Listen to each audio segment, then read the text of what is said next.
feedback saying you liked the item.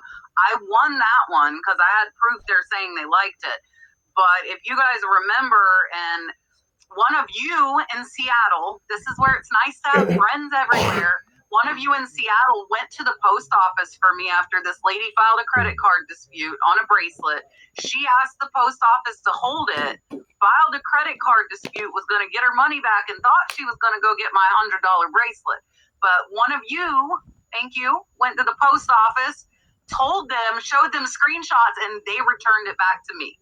And I got my $100 bracelet back. So her idea didn't pan out, my friend. But yeah, so it says on there, and I couldn't prove it was delivered because she asked the post office to hold the dang thing. It was a credit card dispute. So credit card disputes will charge, eBay will charge you a $20 fee if you lose your credit card dispute. So keep that in mind because eBay gets charged. Like there's nothing you can do, you know, that. And I mean, but I've also been I've had to file disputes when like somebody hacked a credit card number. But like the ones where they already left positive feedback and stuff, there's nothing you can do. And like, it sucks. Yeah, my last Flipper video, I actually just got hit with the credit card dispute. So it's been ironic for this. I saw that. Yeah, so I just got hit with the credit card dispute. I don't know if you remember this guy. Probably this might have been like 10 years ago or even more. eBay, at one point in time, eBay changed their processor, the credit card processor they normally use. I got hit between like 5 or 6 credit card disputes the same month because they changed the name that was coming up. So people have been buying on eBay for years. It would come up a certain name on the credit card dispute. And when they changed their processor, I was getting hit with so many disputes because they didn't recognize the charge. But it wasn't eBay. They just changed the payment processor. Because they changed the name, and people didn't know what the charge was because it didn't say eBay. Yeah. See, I had a credit card dispute on Amazon, and what I do, I always tell people that watch the channel, when you're dealing with any of these platforms and you're selling high price items, you want to get a signature from these buyers. The reason is it will protect you because now they can't say they didn't receive it and they can't say anything not as described or wait 24 days later and say, you know, something crazy or dispute it. With Amazon, when I had a credit card dispute with them, only thing they required me to do is show the tracking. Show the tracking. If they because usually it be on a high dollar item. They don't dispute a $10, $20 item. It's always the high dollar item. This particular item was $200-$300 action figures. So the guy got it. I knew it probably was a collector. He got it and then disputed it with his credit card company.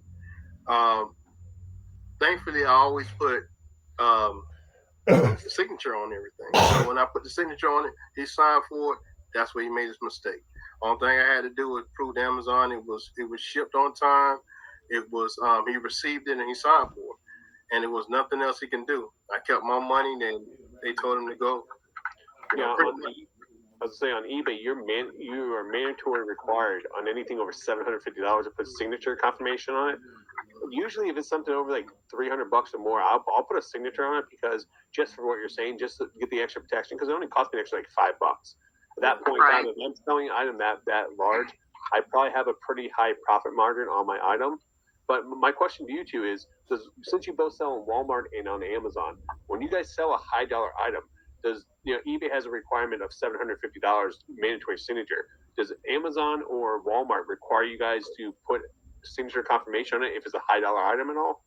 Not at all. That's your choice. So what I do, my rule of thumb is anything over $30, I want the scammer to have a dilemma. Either they're going to refuse the package or they're going to sign for it. So like Middleman stated, once that signature has been registered, there's no way out of them making any type of false claim on that package.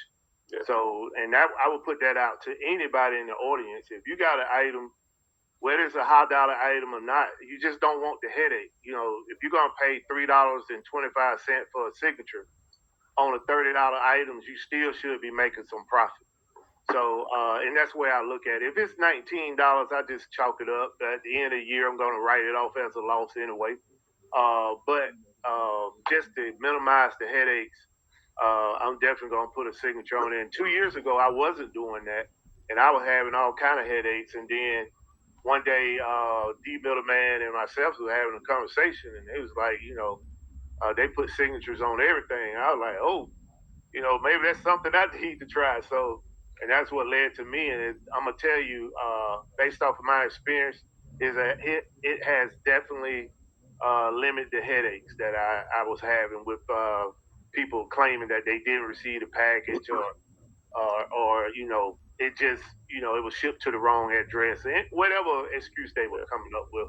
So that signature is the antidote. with that being said, then, do you guys ever run into a problem where the packages are unable to deliver because people can't sign for it? Yeah. You guys run into that? How often does that happen then for you guys, since you guys are putting the signatures on a lot of items? For me, Middleman, you go first, and I'll come behind you. This is how I look at it when it comes to that. People who actually want the item will sign for it. They'll go to the post office or they'll open the door, and because we all get packages from different places, and sometimes UPS come to your door and ask you for a signature. 9 times out of 10, a lot of people are going to open the door for the UPS driver and sign for it. Now, those ones that decide that they're not going to do it, those most likely is the scammers, or the ones that already had bad intentions when they ordered the item, right? So the process is they'll come for the signature. If the person denies it or aren't at home, they'll take it to the post office or to the UPS. But what they will do, they'll leave a note on the door stating to them when it came and where to pick the item up at, and they would require a signature. So with UPS, they'll try again, you know what I mean? And with USPS, they will try again, but they also tell you to arrange for a pickup, you know what I mean, or redelivery. So when they do that, because they do got the note, they'll put a note in your mailbox and they'll put a note on your door. So Right. if they don't do it, that means that 9 times out of 10, that's the person that was probably trying to take your item. So I'm going to say I'm the 10th person. I would be mad if you made me sign for something under $500. I would be ticked because like we're